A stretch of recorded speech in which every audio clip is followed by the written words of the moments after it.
Time keeps on leaving and we keep on moving. When do we pass on our wisdom to the youth?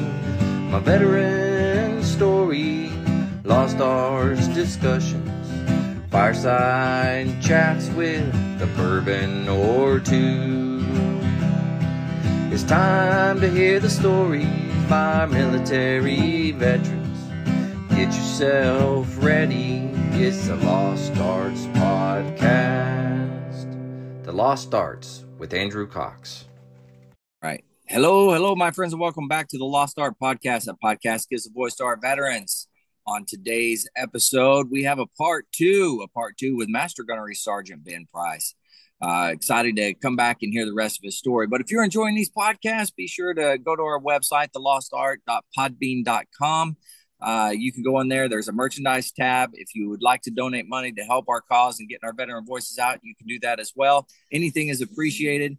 You can also view us on the YouTube at The Lost Art with Andrew Cox. And if you want to be a guest, then email me at thelostartwithandrewcox@gmail.com. Try to keep it all simple. It's all the same thing. But we got Ben back here. Ben, how you doing? No, I'm good, brother. Thanks, man. Yeah. So we left off. You were on the 13th MEU, if I'm not mistaken, and you were finishing up there. How was that transition coming back from that, and where did you end up going next? It was exciting. Coming back, I'd pretty much been working, 14 hours a day the entire time, like no weekends, right? So definitely happy to be home. We didn't lose too many in the unit. I think we lost, to actual combat, I think we lost maybe 3. And then I know the artillery battery, they had dropped a howitzer on some Marines, and I think there was a couple of deaths from that. But overall, man, just a really successful deployment, and definitely good to be home as we return. We actually stopped in Hawaii right before going back, and we were able to do a Tiger cruise from Hawaii back to the United States. Excuse me. Oh, geez. Drinking some Sprite here. So we did a Tiger cruise from Hawaii to the U.S. and man, just the fact that we were able to do that was so cool. I have so now I have a 26-year-old son. At that time, I think he must have been 12 years old, and I was able to get my 12-year-old on the ship in Hawaii along with my sister. So you couldn't have your significant other on the ship with you, right? For obvious reasons. So they didn't want any conjugal visits, after 6 months. I can see that. Yeah. Yeah. So, I was able to get my son and my sister, who flew into the Big Island, got a day in Waikiki on the way back. So we stayed at a nice hotel in Waikiki, and day 2, they came back on the ship with us. And then, whatever it was, maybe 4 or 5 days, back to San Diego. And so, man, just a great experience. I remember taking my son out, hadn't seen him in so long. And then here got to bring him up in the middle of the night up to, the crow's nest on top of the ship. I think we're on LHD 6. Which was the Bonham Richard, and got to bring him up on the crow's nest with the. I got my NVGs from the armory. Nice. I don't know if you ever looked at the stars, man, with the NVGs on, and you can just see everything, man. All the shooting stars everywhere. And so got a pair of NVGs for him. That's probably not legal, but and myself, and we just looked up at the stars, man, for hours. I'll never forget that experience with him. I'll remember that for eternity. Yeah. And then my sister, it was fun, man. She's kind of a big girl, so just seeing her go up and down through those little holes they got in the ladder wells. Yeah. That was great, man. So really good experience there. And then coming home, just reconnected with my wife. Um, I remember she met me at the whatever it is, Red Beach or whatever, coming in, Mm-hmm. and so my wife and I, we got married just before Marine Corps, after the Marine Corps ball in Las Vegas, of course. Nice. Just before deploying, right? Just like everybody does. Not everybody, but all the dumb people. Uh, I'm still married to my wife, so ours actually worked. But I think I'm one of the few in that regard as well. Um, but also my wife and we had dated for about 4 years before I came in the Marine Corps, which helped, right? I already Yeah. knew what I was getting into. Um, and so yeah, coming back, man, I was motivated. One thing I'd be remiss if I didn't mention was I did the when I was in Okinawa, I did the martial arts instructor course, Yeah. and and man, that was a tough course. That was a really tough course. It was when they still had like the satellite school in Okinawa, in Camp Courtney, Yeah.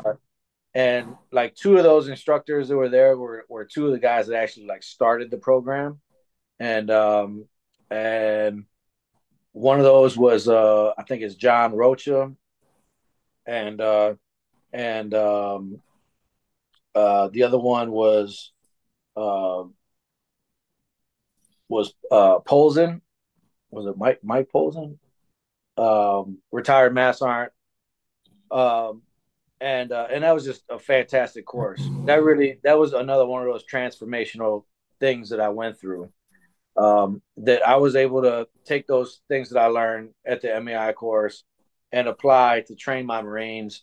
While I was on deployment and in the ship, and the sergeant major there, Sergeant Major Hines, he was an MAIT, and man, these were my heroes. They kind of had established like some heroes for me, Yeah. and I think it's probably something I should probably talk about is that I've been motivated and successful in my career because of these guys who I established in my life as heroes. You Mm-hmm. know, and probably not perfect people, but seem perfect, right? For whatever Mm-hmm. reason, and just untarnished in any way, like just man, just these larger than life folks. I think like Sergeant Major Kent was a guy like Mm-hmm. that for me. And and some of the officers that I got a chance to work with in Iraq, making big hard decisions, just being decisive and confident and some wild stuff that we were doing. Um, Watching like the rapid response planning process occur as a young Mm-hmm. Marine, um, and for actual combat operations, that was just a great experience as a young NCO, and so some of those heroes too, man, were people like Sergeant Major Hines, who I was at MAI, I was teaching McMap all the time. He was an IT who big giant Dominican guy, could wrap up just about anybody on the ship, and man, I want to be just like him, you know, Yeah. and two in Okinawa, that whole Sergeant Major team over at the Com Battalion. First Sergeant Moore, later Sergeant Major Moore, and First Sergeant Williams. All these guys over at the Com Battalion, man, were they were tight and just good people, just larger than life folks, man. A good Yeah. character. I wanted to be like them, and so one of the things that a lot of my heroes had in common at the time was they were drill instructors, you Mm-hmm. know, and so I knew that if I lived a life similar to the life that these guys went through, I'd eventually become something like it, like my own version Yeah. of these legendary folks that were my heroes. And so that was my next phase, man, was going to the drill field. Yeah. So how was that for you transitioning to that? Because you just got back from deployment, Yeah. right? Seeing your Yep. wife, hadn't been around her too long uh, after you guys got married. So, and now Yep. you're going to DI school, Yep. which, once you get down there, it's pretty, lot of moving parts to that as well. So you're definitely busy. How was that? Yeah, I mean, I would say probably, looking back, not great, right? Like I didn't know any better at the time. Yeah. And there's no way I could have prepared for that. Like, man, who knew how toxic the drill field was going to be? Like we didn't know that. We Yeah. just knew it was a thing, and we knew that like what people are like when they come out of it. Mm-hmm. And you respect that thing, right? Because it really is something, right? Like, uh, when you work when you're a person who has worked that hard to accomplish a thing, with that level of attention and the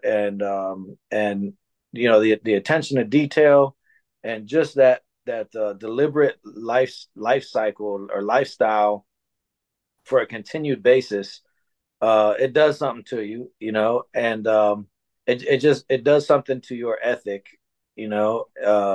It does something to your personality. It's all good stuff. Yeah. Uh, but but it's hard. Like there's also some residual bad stuff that goes along with it. It's a true Um, statement. you know, so it was. I think it was hard for my family. It was hard for every family. Mm-hmm. The depot was much harder for my family than me going on deployment was. Deployment is easy, right? Like, hey babe, I'm gonna be gone, right? And for my wife, she was still living at home in Ohio, and my son was still going to school in Ohio. But now I come back, I'm going on to the depot. We get on base house or on base house at Point Loma there, Mm-hmm. um, and so um, and so now I've brought them into my life, Yeah. which is really like a deployment, right? Being on Mm-hmm. one of the B billets, but now they're involved. They're like in the deployment with me, Yeah. you know. So, and my son's a teenager, so I think he came to California. He's in eighth grade, right? And so that's significant difference because now I'm pulling away from the small town life he lived in Ohio, now to California, just outside of Ocean Beach, right? Um, and uh, and so it was a culture shock for him, and at the same time, I'm I'm not there that often. Yeah. And it's that whole, as far as family is concerned, it's that cycle where, from their perspective, hey, you're gone for, you know, whatever it is, 11 months. And then you get a 6 week break, right? And now you're home every day for 6 weeks. So, like, we haven't seen you in 11 weeks. And now you're home every single day, not working, like making all these changes in the household. It's like, no, we do things this way. And then we were already like newly married. So like, yeah, personality wise, we've been used to each other because we dated for so long before we got married. But as far as like living, um, there's still things that we haven't like buffed out. Like who knew like people wipe their ass different, right?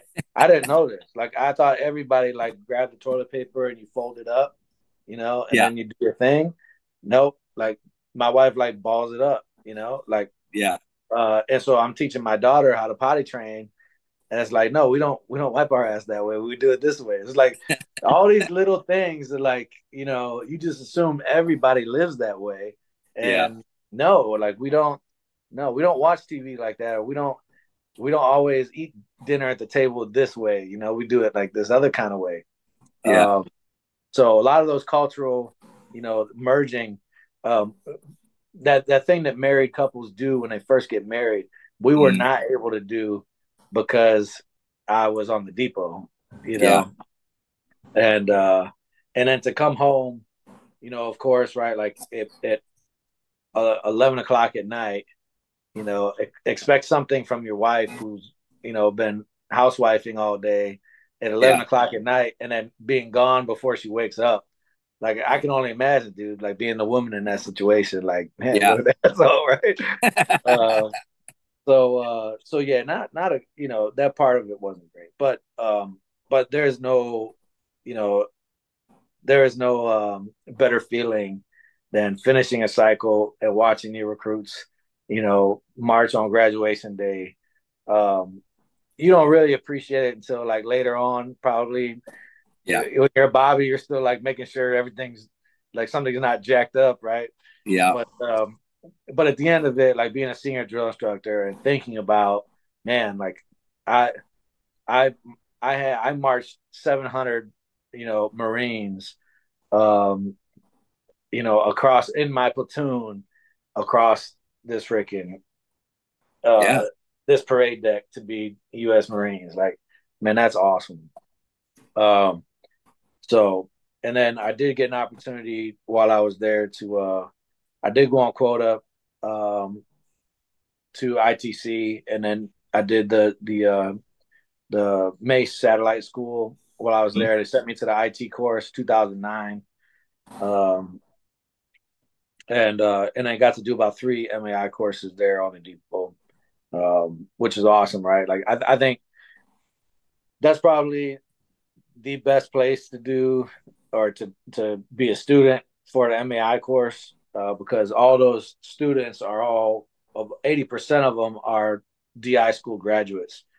So that you got like these guys are like in Olympic shape, man, and they're your MAI students, Yeah. so you could really put those guys through the ringer, man. They're just resilient, you could have a really badass course with those Marines and with that training area down there Hmm. at Depot. So yeah, good stuff, man. Yeah, and I think that's where we ended up meeting there because I was at the swim tank and you were doing the MAI thing. So, Yep, uh, yeah, that was a good time. yep. Who's that? Yeah, the first sergeant there, we kind of worked out a deal. The first sergeant was from my company. First sergeant Hermance, you remember Hermance? Yeah, yeah, yeah, Um, and so he kind of worked out a deal, man. Like, hey, if I didn't want to go on quota, but I was having a new baby, and they're like, look, if you they had that problem with the sergeants, right? It was that whole thing, if that where they say, hey, no more sergeant seniors, right? yeah, But if you're already a sergeant senior, hey, you're like grandfathered in. And so they didn't want to lose their sergeant seniors. So they had to find all these guys to go on quota, you know. And because you can only have so many because I got promoted as well, right? So I'm a staff yeah, sergeant. So they couldn't put a staff sergeant in a sergeant senior platoon.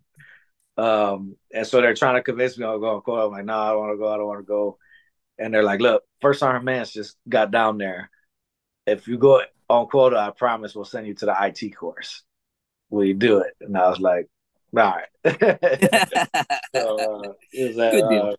yeah, that was Wes Carter. I don't know if you remember Wes Carter. Yeah, Um, yeah, it's a good dude. So anyhow, um, but yeah, the IT course. I worked with awesome individuals there too. Charles Roach, hmm um, and Julio Vega. hmm Um, good dudes. Kephart. I don't know if you remember Kephart, yeah, but oh yeah, man, just made some really good friends there. Um, Mayato, Sean Mayato, and yeah, yeah, great experience. Um, and then got to go back for a couple cycles as a senior. Um, and it was good. It was good. Like I was a little salty because um, I think they told me I could come back as a senior. hmm Um,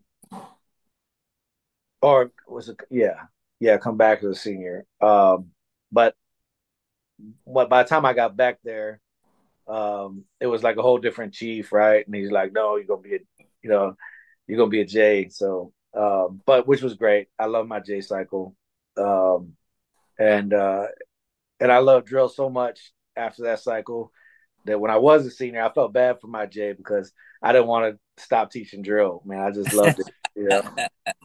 And Chief Warrant Officer Cervantes, man, this guy, he we had, yeah, Sergeant Cervantes afterwards. I taught all the drill, man. I felt so bad on his J cycle, but he forgave me. I talked to him years later. He just retiring now.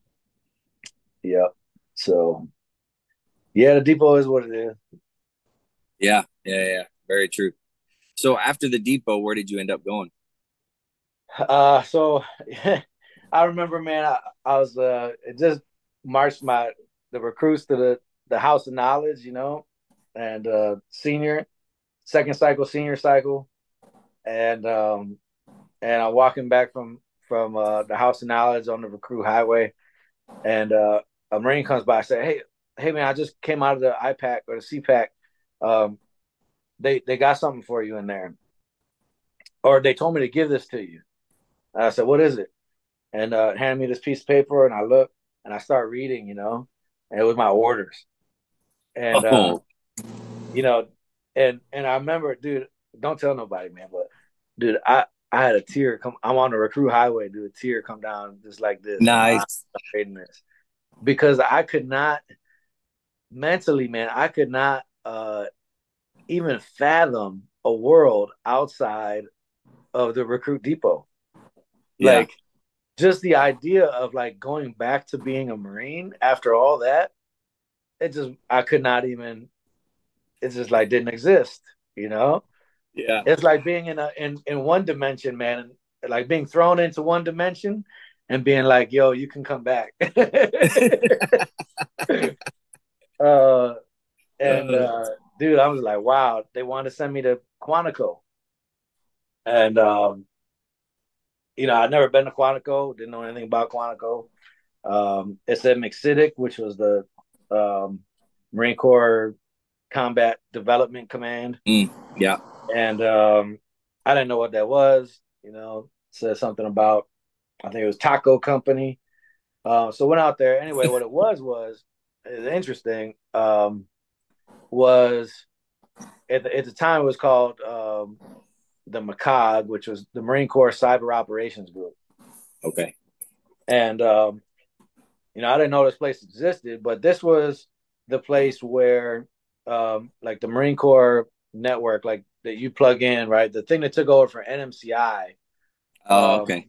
existed, right? Mm-hmm. These are the guys who managed that network, both on SIPRNet and NIPRNet, Okay.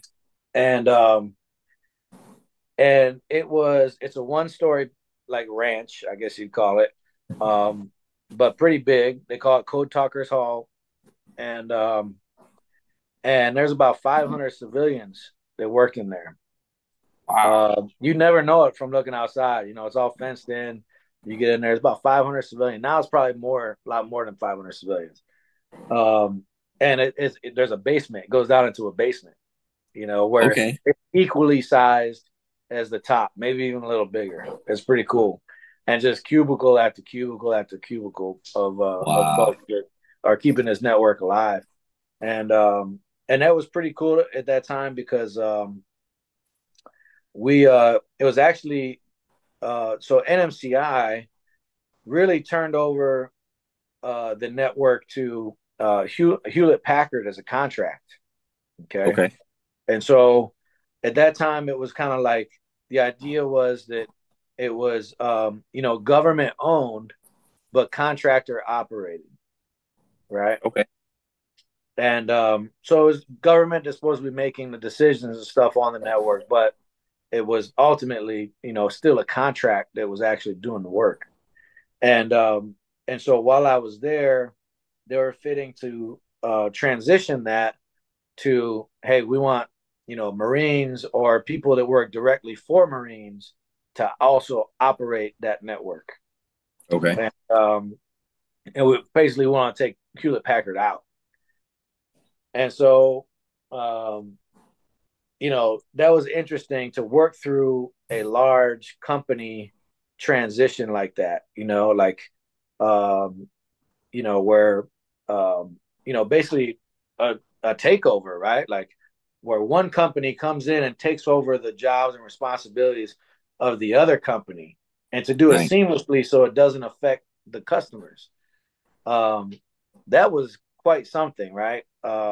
because if you're the outgoing, if you're the company that's being ousted, like how even if it's the military and it's like for the good of the service, how willing are you to be like, oh, let me show you everything that I do, man, so this is really easy for you, right? Yeah, Like, probably not, right? Like, I'm potentially losing my job, so I'm not going to be like, yo, let me show you all my tips and tricks, yeah, Or like, hey, this machine right here, like once in a while you have to tap it twice, in order for it to, so whatever tricks there were to keep everything running smooth, that was lost, as we took over the network, and we just kind of had to right. refigure out a lot of things. And they, also made things kind of harder for us. There was like, it's just little things, right? Anyway, I won't go into those details, but it was cool being a part of that and seeing that.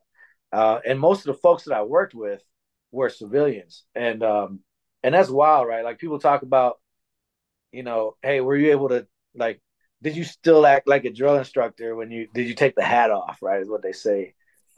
Yeah, I don't think I had a huge problem with that. Like, I'm sure some of my Marines will tell you that I did. But that's also because, too, man, as a drill, because you were a drill instructor, when you, even though it's the band, right? yeah, They knew you were a drill instructor, so they're gonna be like, you're just acting that way because you're a drill. Just because you disagree with something, you be like, yeah. oh, he can't take the hat off, right? So That's true. your Marines are always going to use that. Even if you're trying as hard as you can not to act like a drill instructor and be too demanding, they will always play that card, if you will. So, but I think it was easier for me. It was an easy transition for me because I was working around so many civilians. I couldn't just life a Marine in that Yeah, environment, because like, Steve Johnson over there that graduated from whatever university and is a network engineer, would probably not feel comfortable, or would go to the HR department, human resources, right, and yeah. complain if like some guy was just lifing one of his Marines. So, yeah, Oh, that's awesome. And at this point, you're a staff sergeant. that's right. Yeah, I was, Okay, man, I was a staff sergeant for like 7 years, man. okay. Uh, felt like forever.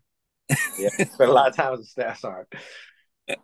Yeah, that's one of those ranks, man. Like, there's a there's a big difference between a 5 year staff sergeant and a 14-year staff sergeant, right? Yeah, yeah, It's one of those ranks you never know who you're dealing with when you're talking to a staff sergeant. yeah. It's Yeah, true. Yeah, yeah. I mean, I work now with a 20 year, 19-year staff sergeant. He's going to get out for service limitations. But dude, that's one of the most squared away dudes that I worked with, wow. because he's been a servant leader, man, for 20 years, Yeah, yeah. He's awesome, dude. He's Johnny on the spot. He will get anything done. That's Yep. awesome. Yep. Yeah, I will say that there are ranks that are better than others. So staff sergeant, you're just learning to be a staff NCO, Yep. and everybody looks at you like, you're bottom of the pole, whatever. Then you Yep. get gunny, and everybody's like, oh crap, oh yeah, it's gunny. And then you get promoted to master, and they're like, yeah, it's just top, Yeah. whatever. And then Yep. you get master guns, they're like, oh, it's the master guns. You got to do it. So Yep. it's the odd numbers are the good ones, the even numbers are the bad ones. So I wouldn't say Yep. bad. Yeah, it's tough, man. It's weird, you know. Uh, it's weird. I guess as a master guns now, yeah, nobody questions anything that I say, and everybody does pretty much everything that I say. Um, they don't always like it, and then nobody Yeah, like will address me if somebody disagrees with something. They'll never say it to my face anymore. yeah, They will yeah, always it will always go around and then get at me from somewhere where, yo, hey, just so Gunny so and so, he thinks this other thing, And I'm like, why don't you just come in here and say something? That's fine. We can do it that way. I got no issue. Whatever he thinks, I was just putting it out there. This is one way to do it. But yeah. So maybe I gotta work on. I think I'm pretty approachable. I don't know, but I don't have a problem. Yeah. Yeah.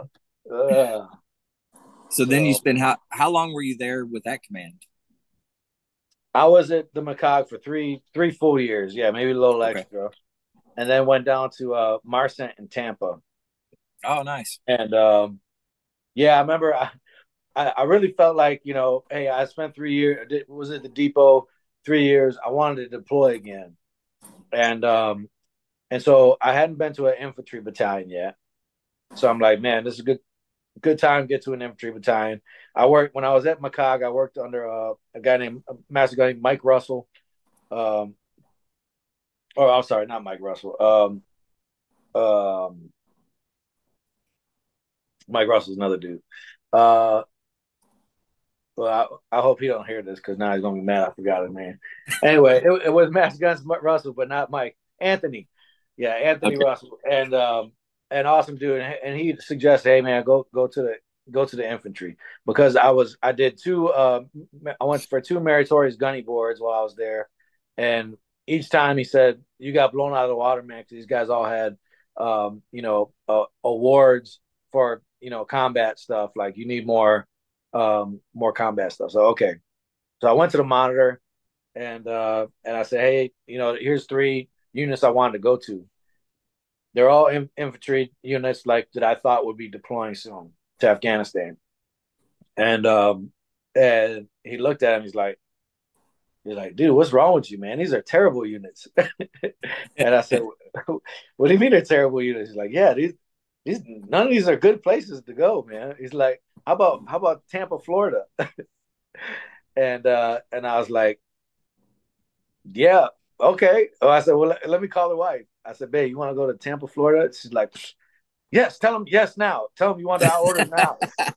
So, so anyway, so that's how I ended up in Tampa, and Okay. that was pretty awesome, man. Air Force Base, you know Mm-hmm. how Air Force is, man. Beautiful infrastructure, beautiful bases. They have everything there, um, and it's Tampa, big blue skies, perfect weather every day, mashed potato clouds, um, and that was from I was there from 15 to 17. Okay. And I kind of hopped back into that executive comms role, kind of like what I was doing in 3MEF. I had that experience, and so Okay. now I kind of did the same thing, but for the Marset in general. Which when I got there, I don't know if you remember General McKenzie, who Yeah. eventually was the CENTCOM commander, right? Mm-hmm. Uh, and so I got to be his personal comm guy. Wow. Uh, and then General Beidler replaced him, so I did it for Okay. General Beidler for a little bit. But General McKenzie, man, awesome guy to work for. All those generals are like pretty eccentric, right? Yeah. And General McKenzie was no exception, but just down to earth, just a brain this big, man, super big brain. He liked having an entourage, which was good for me because I got to go everywhere with him.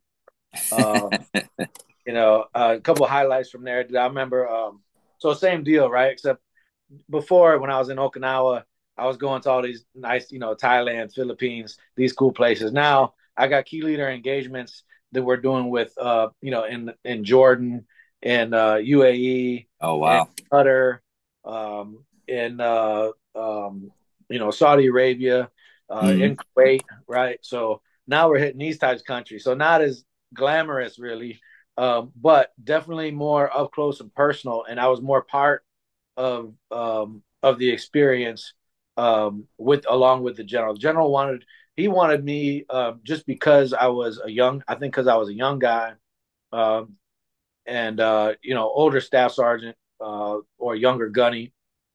Um, when he would bring me along, he would whoever he's going to meet in this key leader engagement, they didn't know who I was. They didn't know who anybody on this team was. They just knew Yeah. it was somebody representing the United States, right? And so for me to go along with him a lot of times in suit and tie, um, that for him gave more of just an ambiance that he's bringing like a full team and that we really care about this meeting right here. Yeah.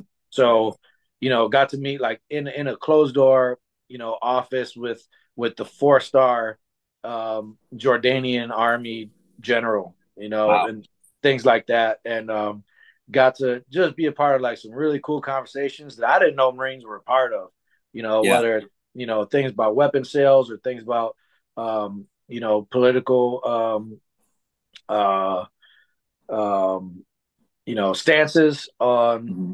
on specific items. Probably can't would be beyond the scope of this conversation.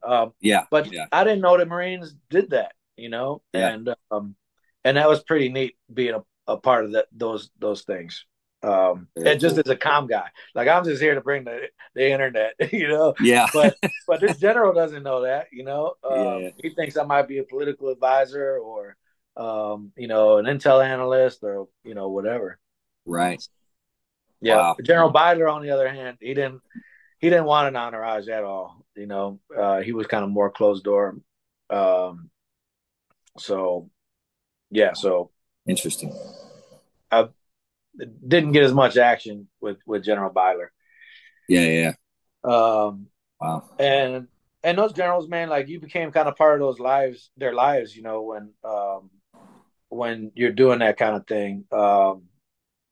You know, uh, I got to meet his wife, and I had good Hmm. relationships because I'd always have to go to his house and set up comms in the house and things like that.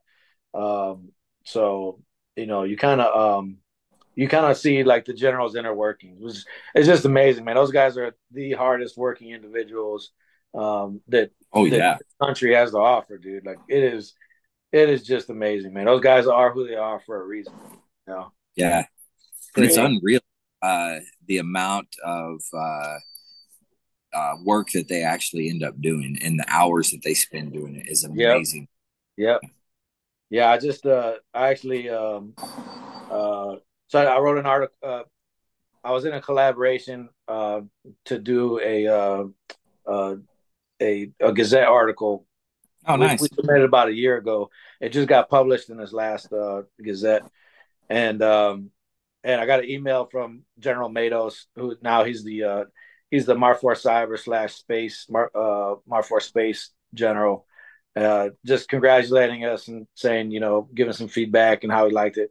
But like I saw, like he sent the email like on Sunday at 3 p.m.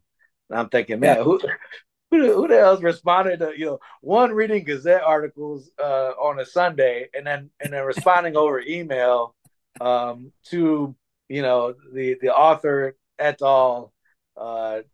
Writing, giving them feedback. Like who does Yeah. that on a Sunday? God bless. Yeah, Yep. General officers, that's who does it. yeah, yeah. So Wow. yeah, so good experiences in Marcent, but they're kind of out of the you're kind of like a Marine Corps annex. It's not the Marine Corps, Yeah. man. Yeah. Yeah. It is Yeah. not a fleet tour. Those places, they're staff commands. They got like 50 well maybe not 50, but yeah, 50 major and above, right? Hmm. And then all these uh post battalion command guys Yeah. like because it's got to be pretty awkward when you get 10 lieutenant colonels together and a third of them already had battalion command, so they're either waiting to get out or waiting for a colonel, but they're just staff officers, like they're just like doing arts and crafts, but they still feel like they're battalion commanders. Yeah. um, so I didn't have I had I wasn't wild about some of those infantry officers, but uh, yeah, it was definitely a good experience, and so left there um, to a pretty cool thing, like as drill instructors. You probably didn't get the opportunity being in the band, but you get the opportunity to do AMOI, right? Assistant Military Yeah. Officer Instructor. Hmm. So that's where you go to one of these universities and kind of be like the senior enlisted representative for their officer program, right? From student Yeah. to officer, ROTC program, right? Um, well, I I got voluntold for AMOI, which I didn't even know that was a thing. And Wow. I don't know, maybe General Beidler has something to do with it because he was a Naval Academy graduate. Mm-hmm. But I talked to the monitor, and he told me, "Hey, man, I'm not going to move you. You got school age kids. I'm not going to move you for another year and a half." 3 weeks later, I got orders to the Naval Academy. What? Yeah. So was like, okay, so much for that. But it was definitely kind of a time I was ready to go, man. I was just getting a turnover with the colonel that was there. Um, yeah, it was uh, Colonel Lane was coming in, and so I didn't know him. Kind of like a lot of the old breed that was there. My Mass Sergeant Galarraga, one of the best guys I've worked with, one of my heroes. He was retiring, so it was just kind of Mm-hmm. like writing was on the wall. Was like, hey, I'm just gonna take these orders, and that was an awesome experience being at the Naval Academy. Oh yeah. They've got 30 companies there of midshipmen, right? So 4,500 students in total. I didn't even know this world existed, man.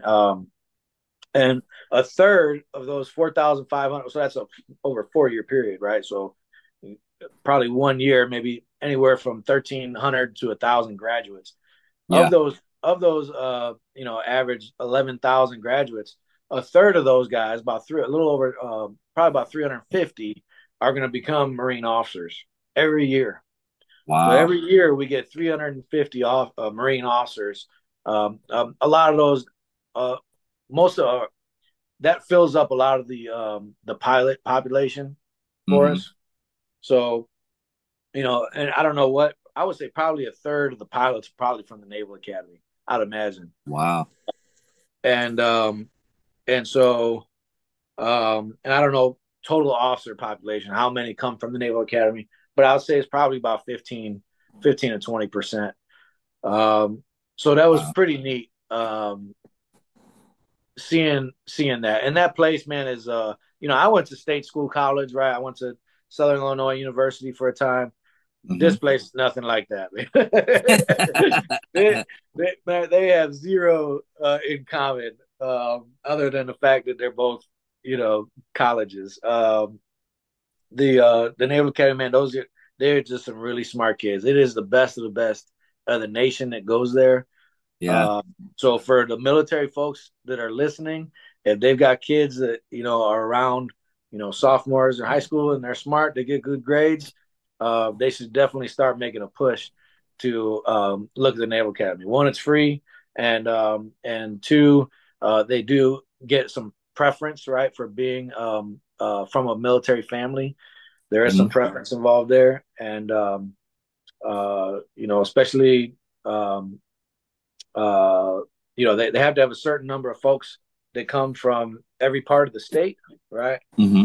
Um, and some demographic stuff does come into play as well. So just definitely look into it if it's right for your kids and you're a military person, because just what an outstanding environment, you know, Yeah. uh, because it's not military, but just really highly academic, and just like all that good leadership stuff that I learned in the Marine Corps. That stuff that Mm-hmm. these kids are learning at 18, 19 years old, Oh yeah. which for me it would just be so invaluable. You know, um, Wow. yeah. So been pretty cool, right? Like that was a good time. Like here we are. I'm reflecting on my career, right? And um, and you don't really get that many opportunities in the Marine Corps to do that. The Yeah. Naval Academy for me was that, right? Because this same conversation that we're having now about my career, that's what the midshipmen really wanted from me as their senior enlisted leader was, hey, tell me about what was Iraq like? What did you learn from there? I Yeah. was constantly being interviewed by the midshipmen to help them become better officers when the time Right. came. And so yeah, pretty neat. Just cool culture, right? I had to go to every football game. I marched the midshipmen to the football games. I was the senior enlisted representative for the drum and bugle corps. So I got to Oh travel wow. with the drum. Oh, 'cause you're a band guy, right? So Yeah. Yeah. yeah, man, I had all the nerds with me, and I was supposed to be like chaperoning these guys, right? But really, I got Naval Academy band nerds. They were definitely chaperoning me. It's like, uh, it was great, man. Just a good group of kids. And yeah, just the whole experience was really cool. Started an MAI program over there. Nice. I ran 3 MAI courses while I was there, which translated before I left. We had about 43 martial arts instructors, which means Wow. as long as they kept up with the MAIT as a summer option, MAI course as a summer option, where they would go down to Quantico to the Mace, um, then they could sustain uh, MAIs to be able to have after school programs as an extracurricular to where they could belt up, as Yeah. students. By the time they go to TBS, they could go there already as green belts, right, or potentially even higher. Yeah. Um, Wow. and then work with those Mace guys, towards brown belt or black belt. And then the MAIs, like think about how cool that is, man. As a lieutenant, right? You just get to a unit, and now you've got something to offer your Marines. You're not just like a Yeah. dumb lieutenant, who just graduated TBS, right? Like Mm-hmm. pretty much your lance corporals are like they've got more experience in every other way. But if you're an Yeah. MAI, now you've got something that you could offer them. One, to get promoted. Two, Mm-hmm. to spend time with them and be the cool guy. Yeah, that's So really I was cool. proud of that, implementing that, and it's a great recruiting tool, right? Because Mm-hmm. at the Naval Academy, there's a lot of competition for who who's going to go Navy, Marine Corps, Yeah. especially for the pilots, right? There's a lot of competition between Navy Air versus Marine Air. So Mm-hmm. it's a pretty hard pill, man, for the Marine Air thing, just because all the training that's involved. The Mm-hmm. time from graduation to the time to get to the fleet is really a long pipeline in Oh comparison yeah. to the Navy. So yeah, I think the McMath program there, that's a really good way to kind of get people in, to dedicate themselves to commissioning as Marines early on. Right. Mm-hmm. Wow. That's really cool. That's a great program to be able to implement there too. Yeah, I like Yep. that. Yeah. Yeah. So where did you after you finished there, where did you end up going? After the Naval Academy, went to Third Battalion, Fifth Marines, Okay. and yep, I'll say probably the best infantry battalion in the Marine Corps. Get some. Uh, yeah, just so I finally got a chance, as a mass sergeant now, to Yeah. go see to go be a part of the infantry battalion, and it was everything that I had hoped for. Probably my body probably wasn't the best time for my body, because I'm feeling some of the after effects of those hikes now. But man, just awesome. You got 80. I go from that where I'm mentoring officers, and now I'm everything that I was teaching them to do. Now I got the opportunity to do. Yeah. I got 80 Marines, right? Out of that 80, probably 60 of them are first term Marines. And man, I was just so happy to get back to the Marine Corps after being a Navy culture, right? Yeah. Very different than Marine culture.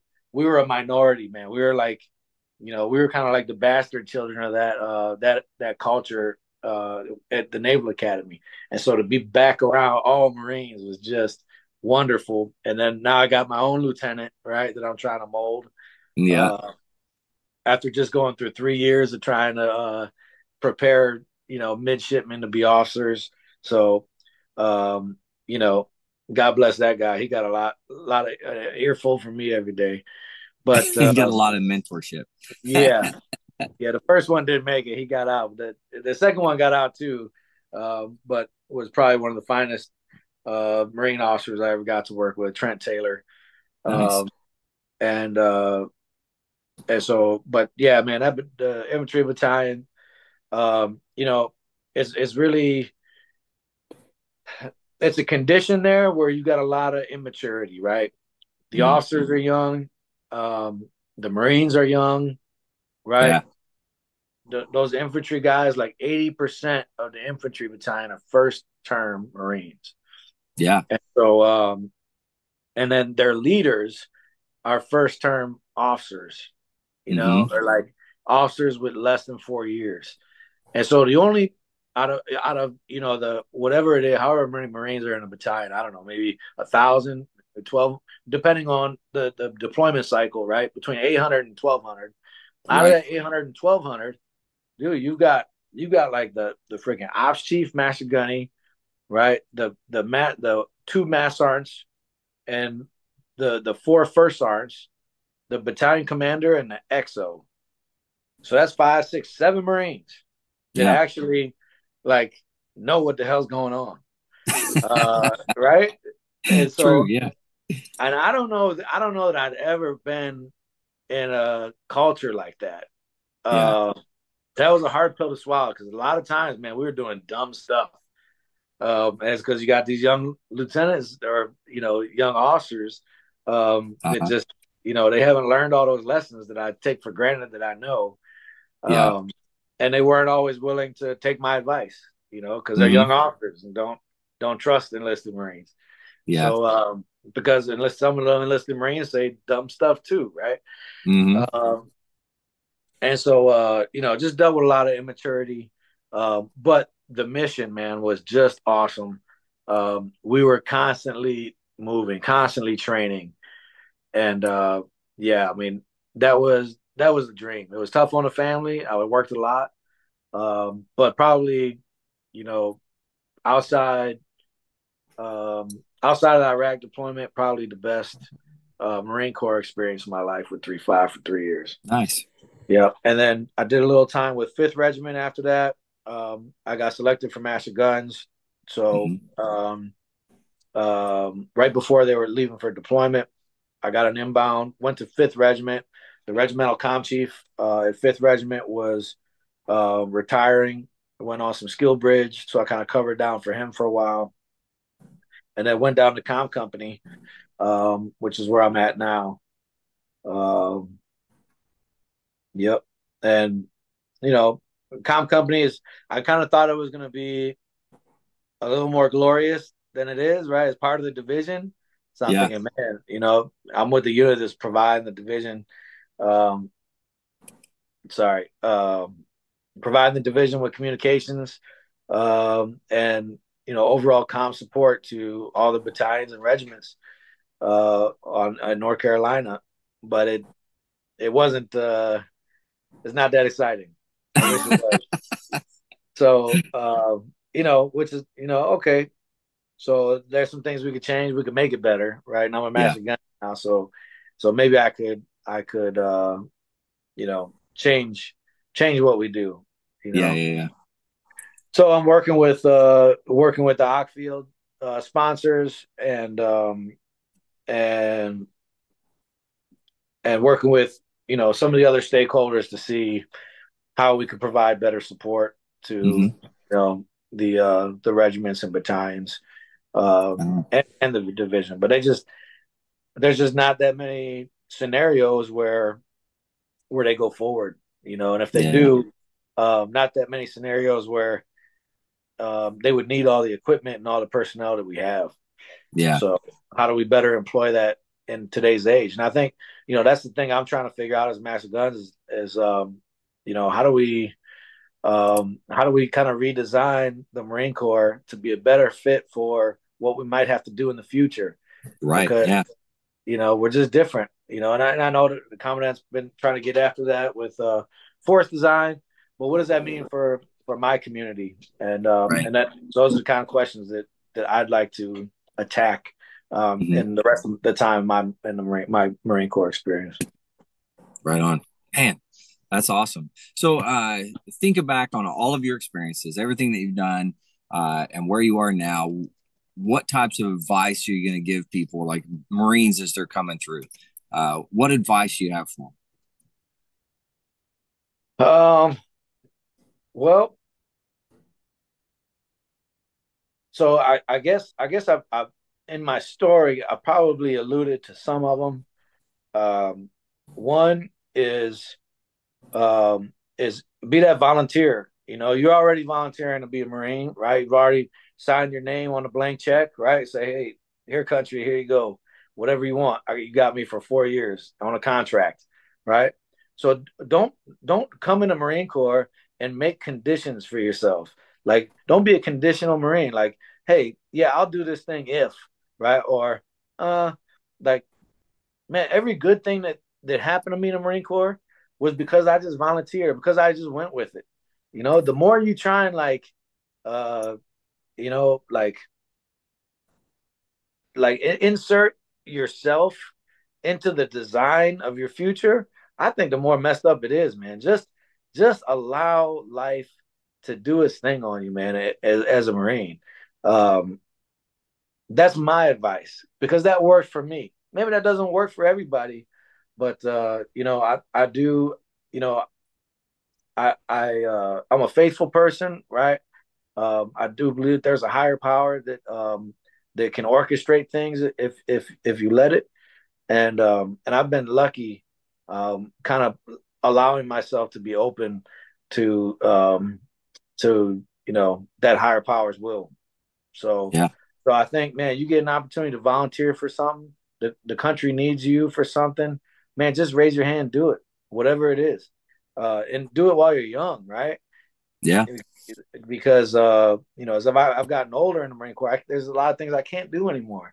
Man, I'll sign up for counterintelligence right now if I could, right? But it's just not in the cards anymore, So you only have so many opportunities to do the wild stuff, Yeah. uh, and so just go for it, man. And you're young, right? Is somebody who's 20 years old or in their 20s? There's nothing you can't work up to or do, right? If you can make it to be a Marine, you could make it in recon, you could make it in MARSOC, you could make it doing whatever your heart's desire, man. If you don't desire it, fine. But don't restrict yourself from being able to do anything. You can do everything. And I've seen dudes, who have done stuff, and I've been like, man, that guy was a scout sniper, you know, like how are you a scout sniper? So Yeah. so which just tells me that like anybody who desires a thing and goes after it, they're going to get it. Yeah. So don't come in the Marine Corps and like all of a sudden make things conditional, now that you're already in. Just do the thing. I think the B bullet thing is just one of those, right? So if you really Mhm. want to be a successful Marine, hey, right off the jump, man, as a PFC, start thinking about whether you want to be a drill instructor, a recruiter, or you want to go off to MSG, because Yeah. it's going to be one of those. Just knock it out and do it willingly, because we have to, right? We can't have a Marine Corps if we're not recruiting Marines.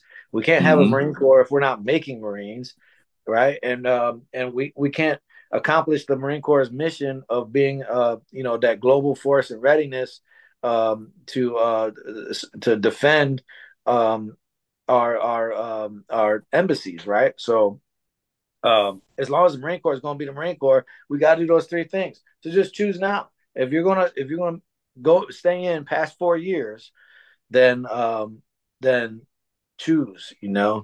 I think we're also dealing with a problem with this post pension thing, right? Like Marines aren't getting the pensions like you and I are getting or going to get. So True. um, and so um, you know you've got to take care of your money, right? And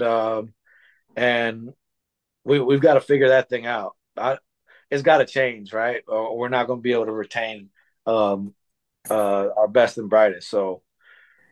Um, so I guess take care of your money, like start saving. Like if, Mhm. if, if the Marine Corps is going to offer you 3%, right, of what you put in, like you have to take part in that program early on, Yeah. for it to benefit you. If you start as a freaking staff sergeant or something, it's too late. You're not going to have a retirement. Right? So and then I think really, man, for me, it's always just been those leadership principles that you learn. You got 11 leadership principles. If you do like three of those leadership principles every day, you're going to be an awesome Marine. Like, period. As long as you don't do anything illegal or immoral, and you do three of those 11 leadership principles every day, you're going to be an awesome Marine. Yeah. You know. So yeah, I guess that's the little advice that I would give. I like it. Hey, That's right from the master guns himself. Very successful. I'm proud to see that you're so successful and you're doing so great. Thanks. Doing incredible things, writing articles and stuff. Man, that's fantastic. So that's good to see you doing those things. Thanks, brother. And being a good representative for the Marine Corps, and then for those younger Marines as well. So being a good leader and that type of stuff. Doing great. Thanks, man. Appreciate it. Thanks for having me on your show, man. Yeah, absolutely. No, it's wonderful to have these things and be able to talk and especially reconnect. So it's really cool. And if you need anything from me, don't hesitate. I'm here. Reach out, man. All right, thanks, Andrew. Yeah. Hey, to all the listeners out there, if you're struggling, you need help, anything like that, you can always dial 988, press option 1. You can also text 939-288. Or you can go to veteranscrisisline.net and click on that chat icon. Any of those options are going to get you in contact with somebody that can help you out. One veteran life lost is one too many. I care about you. I know Ben cares about you. All the veterans out there care about you. So please get the help that you need. With that, one last time, Ben, thanks for coming on. You rock. I appreciate it. And to all the listeners out there, stay motivated, change your socks.